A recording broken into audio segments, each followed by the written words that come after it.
then ask me some questions. And I already have somebody else in here. What's going on? I don't know who's in here, but thank you very much for tuning in. This isn't going to be the longest podcast. I don't see this going an hour or anything like that. It's just going to be around 30 minutes, maybe hopefully less. Just wanted to kind of briefly talk about the games versus the Orioles, the two game series versus the Orioles in Baltimore. And then I also want to talk about a little bit about the upcoming Red Sox game tonight at 6. I think it's 6 p.m. Central Time. And then I also want to talk about Canely, a very bad situation with Canely. And then I want to talk about the lineup a little bit. So we'll pretty much just go by this as quick as we can. I wasn't able to talk about it yesterday and then the day before that.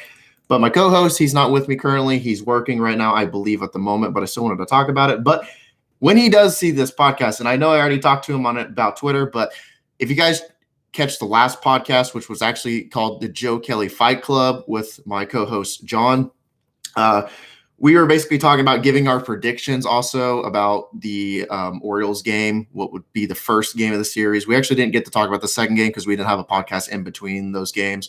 But I did say that Aaron Judge was going to go swinging and he was going to hit a home run. Not only did the Judge hit one home run, but he hit 2 home runs in 2 games, which I absolutely take. Last time he got the prediction, he got the brownie points. So I won this prediction and I get the brownie points now. Judge looked fantastic.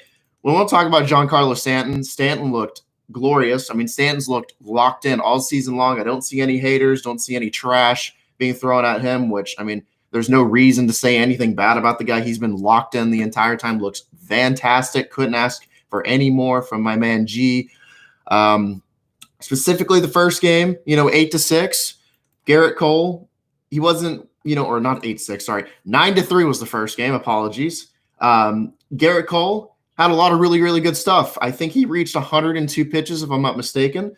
So pretty good outing. I know at the end he kind of was losing his mojo a little bit. I think it might have been from fatigue, maybe because, I mean, even a pitcher like that kind of caliber, it can kind of take a toll on you, when you're throwing over 100 pitches, especially, I don't remember the last time he's thrown over 100 pitches. So that could be it.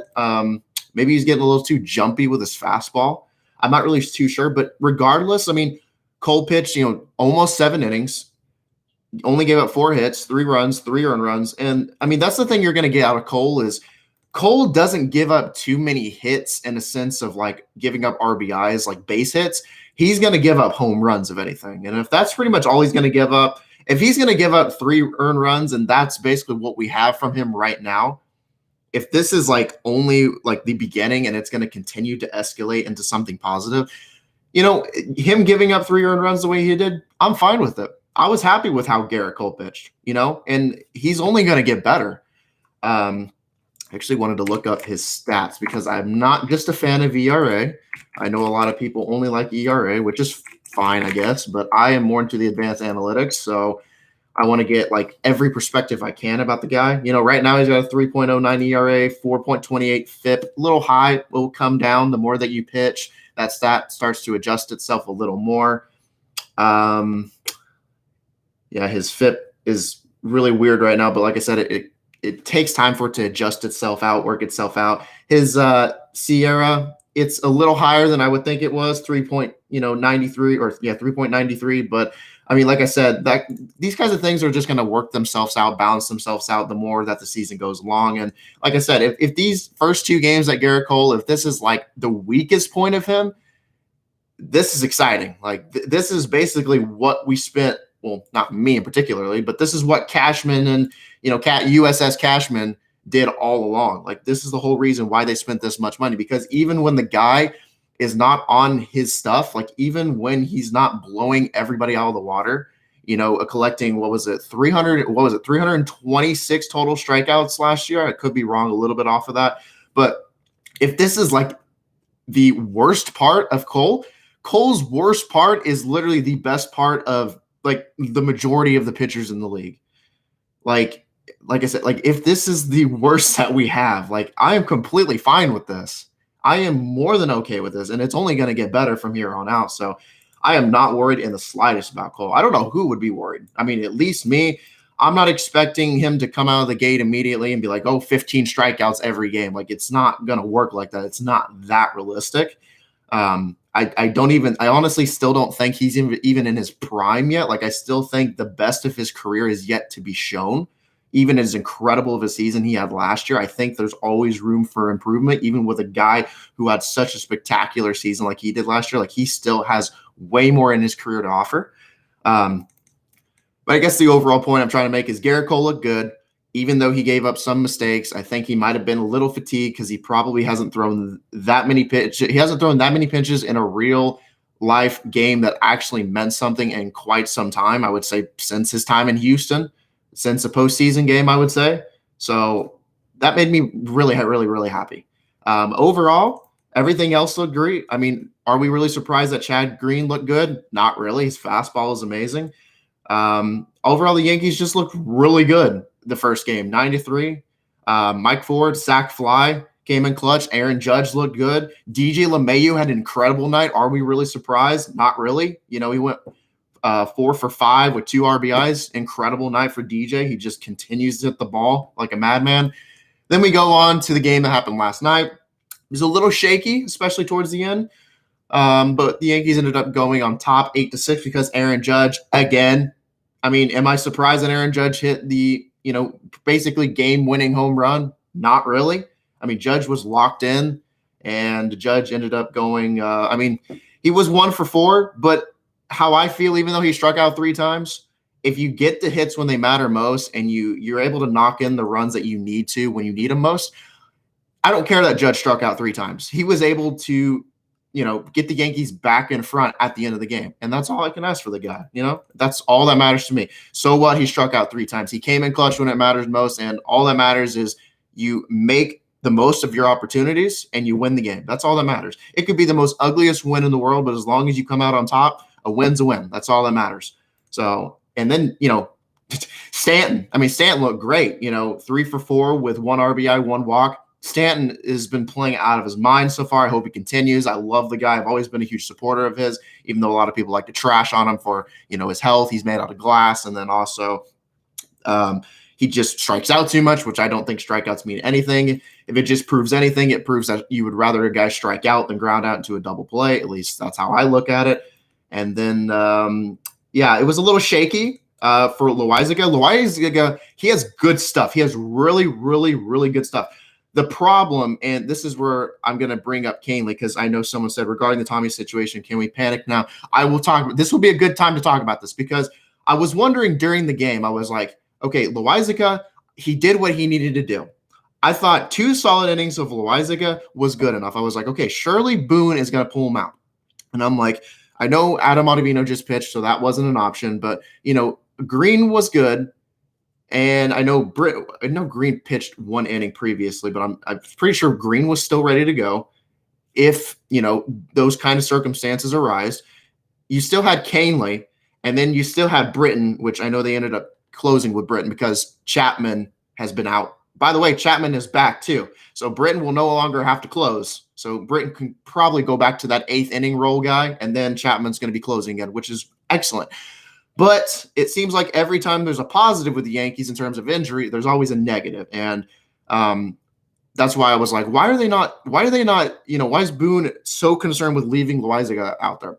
Like, I believe in Loaizaga, don't get me wrong, but I think Loaizaga did what he needed to do. He pitched 2 solid innings and got us where we needed to go, or got the Yankees where they needed to go.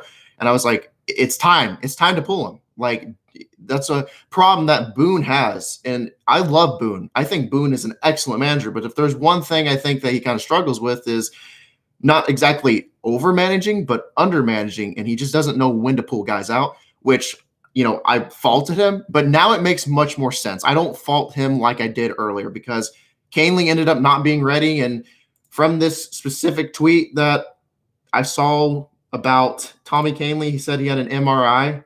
And he's due to have some, he already had some tests, but his MRI today due to forearm tightness. And I know Jack Curry said something about Boone said Canely had an MRI today because of forearm tightness. He will be reevaluated. Certainly a concern when you shut him down from throwing. Didn't want to speculate anymore until after Canely is examined. So, yeah, definitely a huge blow. It does, like I said, it makes more sense why Boone didn't put him out there, didn't basically pull Loiza got out of the game and put in Canely because of this issue. This is not good. Not good at all. I don't like it. If we know anything about Canely, he had a spectacular bounce back last season. And I know that game that he pitched against the Nationals, I mean, he pitched solid. And that changeup, he's got one of the most filthiest changeups in the league. And to kind of prove a point of how good his changeup is, I want to go to StatCast and look up just how much movement, because the vertical and the horizontal movement that Canely has on his changeup is just absurd. It's ridiculous. It is almost an unhittable pitch, especially if he puts it the bottom of the strike zone. It's a very, very difficult pitch to hit. So I know that at least for 2019, his vertical inches was about 1.5. In terms of average, which was really good, above average, and his inches of drop was 28.9. That's absurd for a changeup. That is a absurd amount of movement. But I know you guys already pretty much know how ridiculous his changeup is. I don't think I have to go into too much detail about how ridiculous it is. It's great. It's his money pitch. I think in terms of all the pitchers that we have, I think the most deadly 3-pitch combo that you can go against is Adam Ottavino's sweep and slider, Canely's changeup, and then Chad Green's running fastball, his high fastball. Those 3 pitches, when you face those relievers back to back to back, they're like the 3 horsemen. I know it's technically the 4 horsemen, but you get what I mean. Like, they are just a deadly trio combo with those 3 pitches. And it's very, very, very hard to do anything productive when those guys are going back to back to back. Even when it's Britton and then Chapman. Like, this bullpen is dumb. We already knew how ridiculous this bullpen was last year. And then Britton, gives up ground balls left and right. As long as your fielders are on point, they're on their heels, and they're good to go, you're good with Britton. He's going to ground people out into double plays. He's going to get you those free outs. The fielders just have to be on their toes, and they got to do a good job at, scooping the ball clean, getting the throw in. And then you got Chapman, which Chapman is back now. I don't have to say too much about Chapman. He's got a good solid slider, which occasionally he'll use, but most of the time those fastballs are just ridiculous. Sometimes he does give me heart attacks. You would never want to get nailed in the back or anywhere on your body with one of those pitches, because he's throwing 104, 105 miles per hour sometimes. But, that bullpen is dumb. Really, really, really good. Definitely I would say the second best bullpen behind the Rays in terms of last season, probably this year too. But yeah, Canely's not good. I wouldn't say panic immediately, because I still think even without Canely, we still have one of the best bullpens in the league. But on the same side, on the flip side of that, you don't want a guy like Canely out. Not only is he a reliable pitcher and he's going to get you through the season effectively, he's going to be a good, solid pitcher to have in the postseason that you're going to rely on, especially with that changeup, because a lot of guys have a lot of trouble hitting that changeup.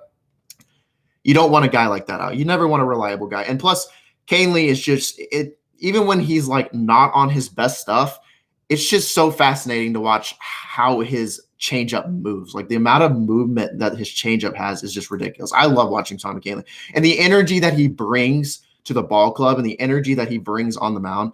You just don't want a guy injured like that. So am I panicking immediately? No. But am I concerned? Definitely am, especially when you have an injury as serious as a forearm tightness. That can't be good. I know a lot of people are jumping to conclusions and be like, Tommy Canely's not going to be back till 2022.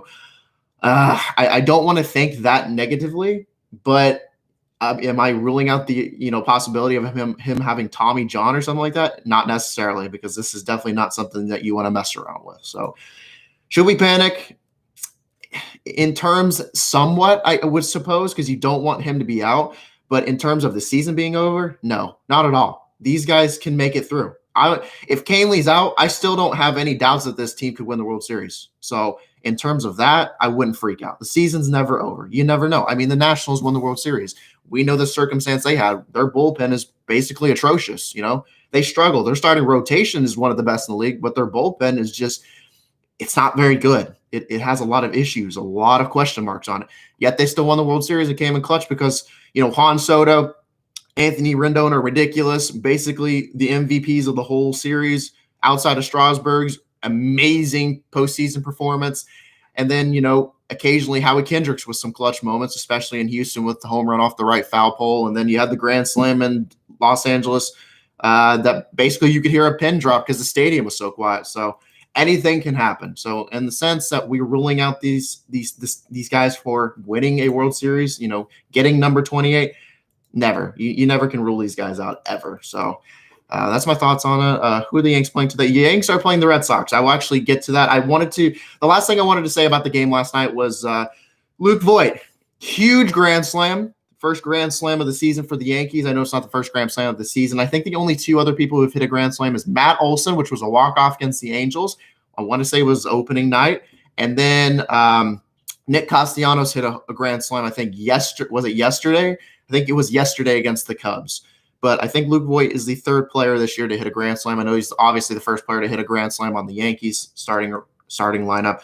But that made me very happy because I'm a huge Luke Voit supporter. I'm a firm believer that he's better than what people think he is. His defense is very bad. Yeah, it's not great. I'll give you that. But in terms of a minimum of 500 plate appearances last year, he actually had a higher on-base percentage than Luke Voit. He had a higher on-base percentage than DJ LeMahieu. So we know how much DJ gets on base. So what does that mean about Luke Voit? Well, it means he's a good hitter. He can work out counts. He can get on base, whether it's through base hits, whether he hits a jack like he did last night with a grand slam, or he works out counts and gets walks. He's going to get on base regardless. So that's why I love Luke Voit, and I always have a lot of faith in the guy. Defense, not so much. It's a big yikes. I will say that his defense is not good. It's got to come up. He's got to do something about that. He's got to improve. I don't know what he needs to do, what adjustments he needs to make. But the good thing is, out of all of the positions in infield, you could afford to have a first baseman that has a below average defense with, at least average offense, if not better. I think Luke Voit is definitely above average in terms of hitting and definitely getting on base. He had one of the best on-base percentages last season. But, Luke Voigt's my guy. I do like Mike Ford, though. I do want to say I do like Mike Ford. Mike Ford has a lot of potential, especially not last night, but the night before. He made the most of his at-bats. He got a sac fly. I mean, if you bring in runs, that's all I can ask for. That's better than absolutely nothing. So Mike Ford, he's getting the job done, doing what he needs to do. It's good to have two solid, reliable bats for a first baseman. I much rather prefer Luke Voit being in the starting lineup over Voit or over Ford. I keep saying Voit over and over again. I'd much rather prefer Voit to be in the lineup over Ford, but I basically complain if Ford's in the lineup. Definitely no. I have a lot of faith in Ford. He's a good hitter. I think he's finally getting the recognition he deserves, and he's finally getting playing time. Good for him. He deserves it. I also think Clint Frazier deserves a little more playing time, but that's a whole different story. I'm not really too sure what their idea is and what their plan is with Clint Frazier. But like I said, that's a whole nother story, whole nother can of worms to be open that I really have no clue what they're doing about that. Who do you think is better at third base, Giovanni or Miguel Andujar? Definitely Urshela. I don't even think it's close. I love Andujar for his offense. I love Andujar. I believe in 2018, I think I could be wrong on this, but I want to believe he was the first Yankee, for at least the first rookie Yankee in history to have as many doubles as he had. He basically broke the record for so many doubles for a Yankee rookie, which I could be wrong on that, but I don't think I am. But I love his hitting, basically. The point is he's a great hitter. He's got potential, obviously. We saw in his rookie year. He can only get better from there and progress. But his defense is terrible. It is absolutely terrible. And that's putting it nicely. And if you want to know how bad his defense is, I will go to Fangraphs and let you guys know how bad it is. It's not good.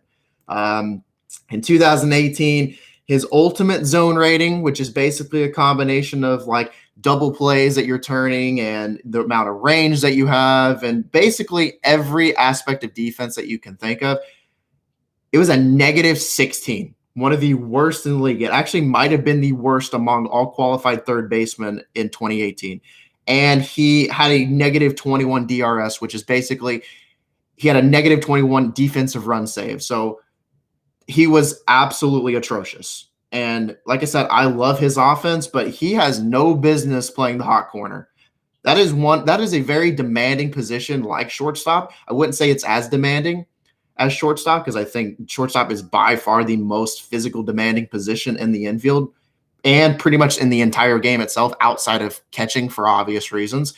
But you want a good, reliable guy at third base. I'm not saying Miguel Andujar has to be like, Matt Chapman or Anthony Rendon or Nolan Arenado or anything, but he's bad. He's very bad defensively. And that's why I would definitely say Urshela is way above him. And it's not even close. Pretty much, I would say probably any third baseman in the entire league is way above Andujar. That's how bad his defense is in 2018. Thoughts on Clint being talked down upon for wearing a mask? I'm not really too concerned about that. Thoughts on Clint being talked down upon for wearing a mask? I mean, Clint can really do whatever he wants. Nobody can really tell Clint what he needs and doesn't need to do. I mean, that's on him. I'm not going to fault the guy for, doing what he wants to do. I'd prefer that the guy wears a mask, and if he, wants to wear a mask, then that's on him. If he doesn't, then so be it.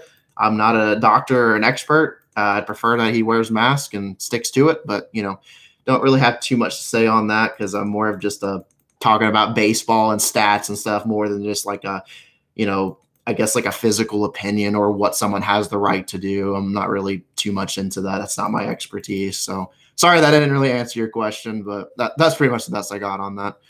New York Ranger fan said, hi, what's going on? Thank you for tuning in. I appreciate it. I think the last thing that I wanted to talk about, because like I said, I didn't want this to be like an hour and drag on. I didn't have like a lot to say today like I usually do. I could talk about the league, but to be honest, outside the Yankees game and the Padres game where they scored, I want to say 6 runs in the top of the 10th inning against the Giants and actually didn't blow the game this time like they did last or the other night. Outside of that, I didn't really watch too many games. I know Ohtani hit a 3-run homer. Didn't end up mattering in the long run because the Angels bullpen is a train wreck. But I guess the last thing I did want to talk about is the game tonight with the Red Sox. And the Red Sox are a very interesting team. And I mean this. I don't think any team in the league has as big of a question mark on their franchise right now as they do, in a sense that their bullpen and their starting pitching situation is an absolute train wreck with every state of the imagination. Like, I have no idea what they're going to do moving forward. I have no clue. And we got Jordan Montgomery on the bump today. I'm very excited. I'm a huge supporter of Monty. He's got really good stuff, especially that curveball. When that curveball is on, hitters are not hitting that pitch. That is a very good curveball. And, I got a lot of faith in Jordan. I hope he comes out good. I know they ended up sending him down for obvious reasons. They were like, we're doing it only for roster management, and we're going to bring up Monty back up, which, I wasn't too worried about. Obviously, Monty was going to get a chance because he's too good not to be a starter. I mean, he can definitely be a bullpen arm, but I think Montgomery has a good chance at being a starter. And, I mean, he was. And I can actually go look at his specific stats because sometimes I don't know every stat in the world.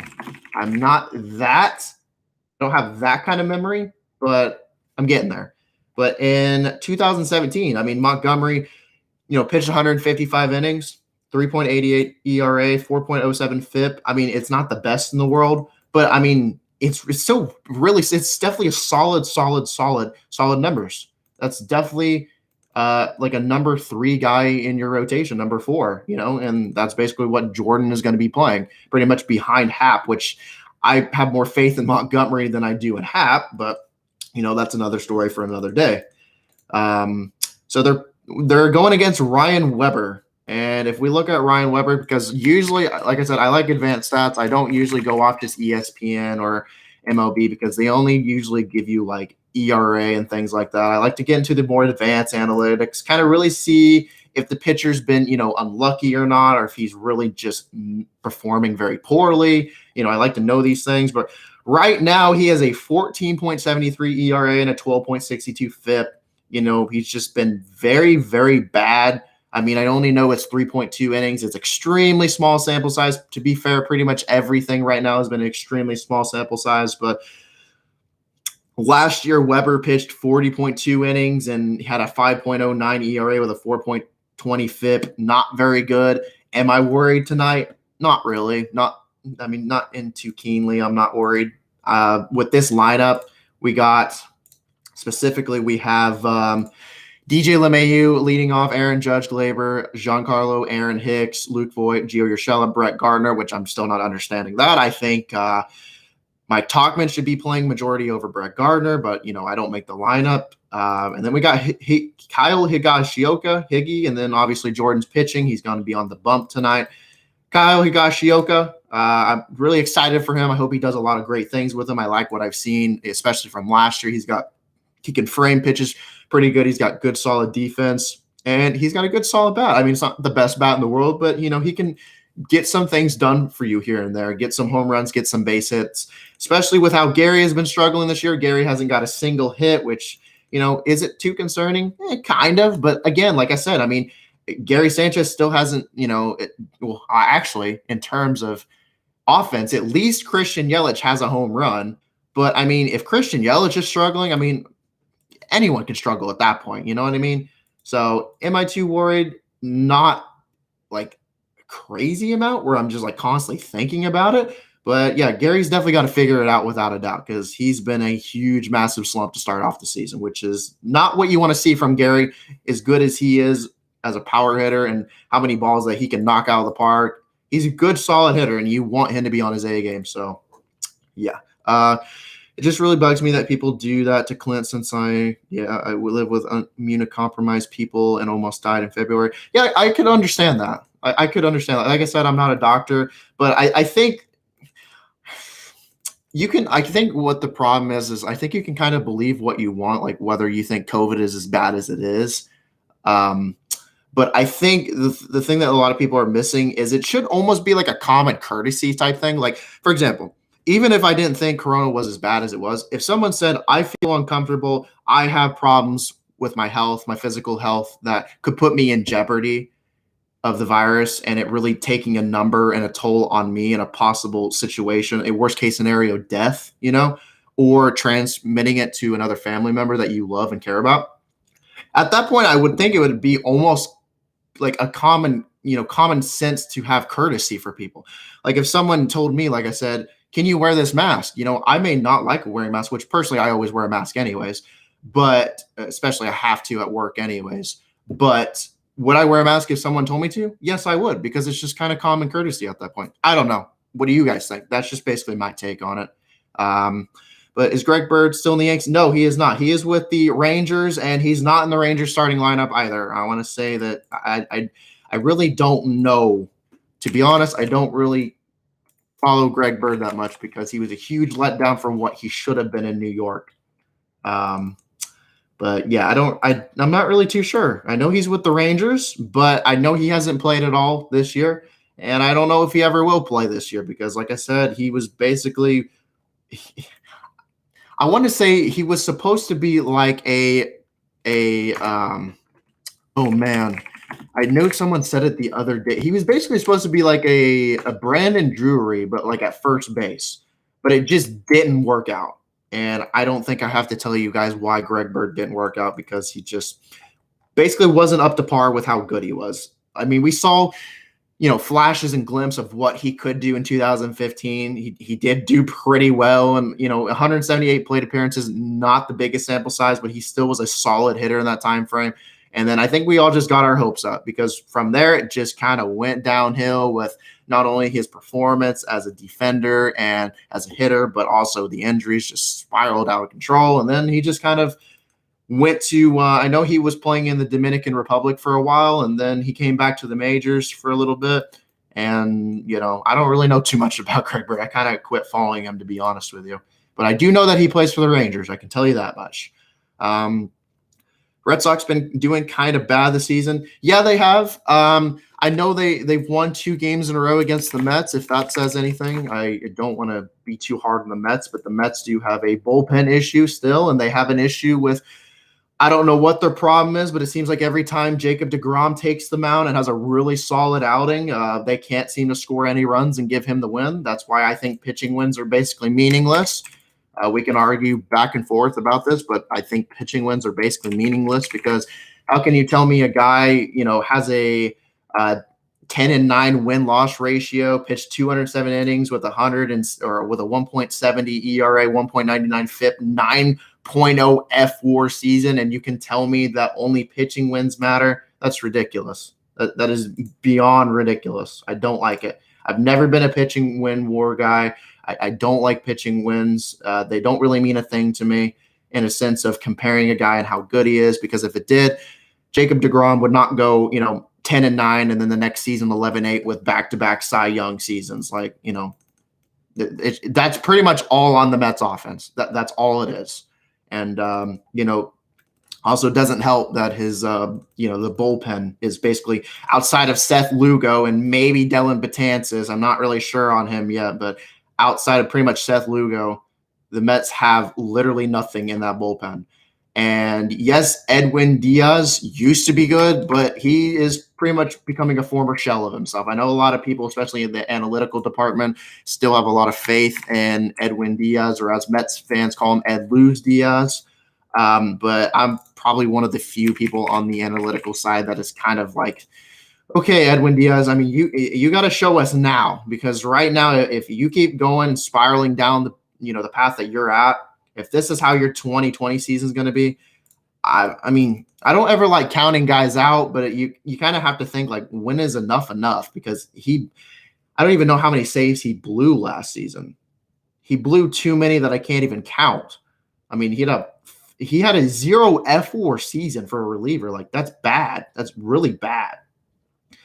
I mean, the good thing is I can say he can strike out people, but the problem is on the flip side, I mean, he gave up too many home runs and, he walked way too many hitters, and, his ERA and FIP and everything was through the roof. I know his expected FIP was supposed to be better. His WHIP was extremely high, 2.14 right now, 1.38, not great for a reliever. His Sierra was supposed to be really good last year with a 2.63, but he just didn't have it. And sometimes I'm like, okay, well, after a few bad starts, it's like, well, the guy might be just getting unlucky. He's just getting unlucky. And the more that he does this, I'm just like, okay, like I'm starting to not be on the unlucky bandwagon now. Now I'm starting to think there's actually something wrong with the guy. Like, it's command. What is it? Like, is he just becoming a former shell of himself like Craig Kimbrell is? Because Craig Kimbrell is nothing like he used to be now at the Cubs.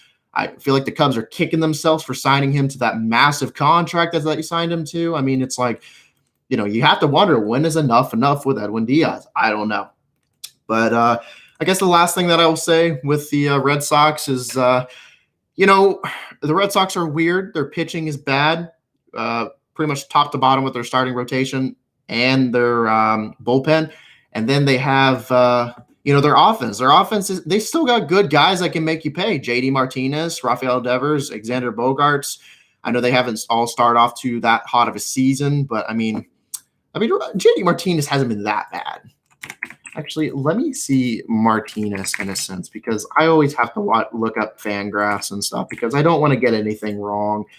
JD Martinez, 85 WRC plus. I mean, JD Martinez definitely not at the level he usually is at, but I would say JD Martinez is definitely below average right now. Red Sox are struggling offensively, but do they have a good, solid offense? Yeah, for sure. Martinez is good.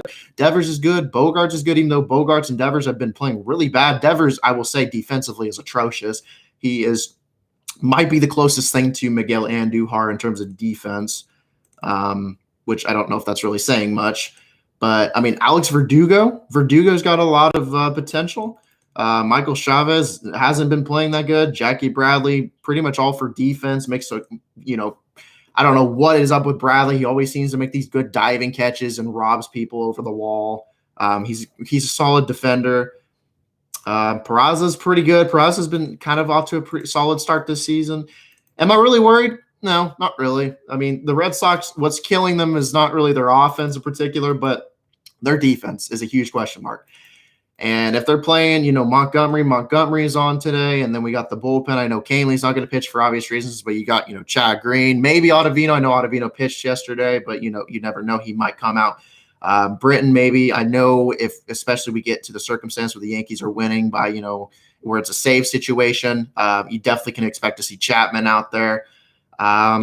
I think we're going to win this game. I don't see why we wouldn't win this game. I don't think the Red Sox have any business, especially when they're pitching Ryan Weber. They don't have any business winning this game.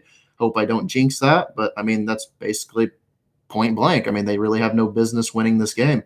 The lineup is going to do well. I think I don't expect a blowout because I don't like to be that unrealistic, because it doesn't happen every day where you're going to win a game like, I don't know, 13-2. I don't expect that. I don't think Weber's going to be that terrible.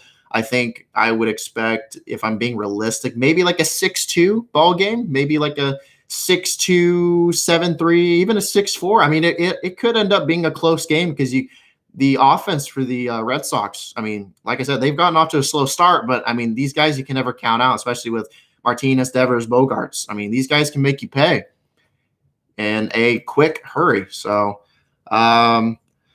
Yankees will blow out Boston. Change my mind. I like to think that, it's fun to see a good blowout against the Red Sox, but I'm also one of those people that doesn't like to stray away and be like totally unrealistic. Like, I'm not expecting like a 13-2 ball game. I'm not expecting that. That's why I'm trying to be realistic. Like, like a 6-4, 6-3, maybe 7-4, something like that along those lines, like 5-2, 5-3. I think it would be around a 2-3 run ball game. It's not going to be like, it's going to be a safe situation. I think Chapman's going to come out and it's going to be a safe situation, but I think the Yankees will win by 2-3 runs. I don't think it's going to be a blowout.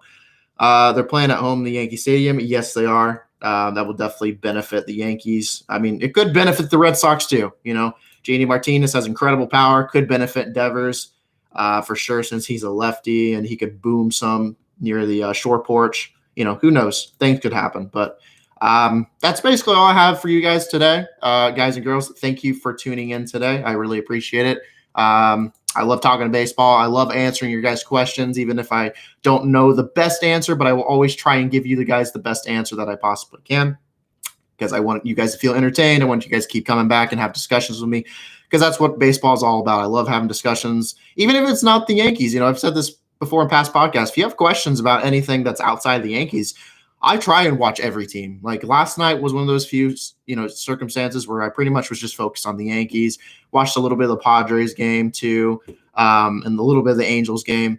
But I love talking about the league in general. Like if you guys want to talk about the Red Sox, even though the Red Sox are the Yankees rivalry, I will talk about the Red Sox. I mean, I love talking baseball.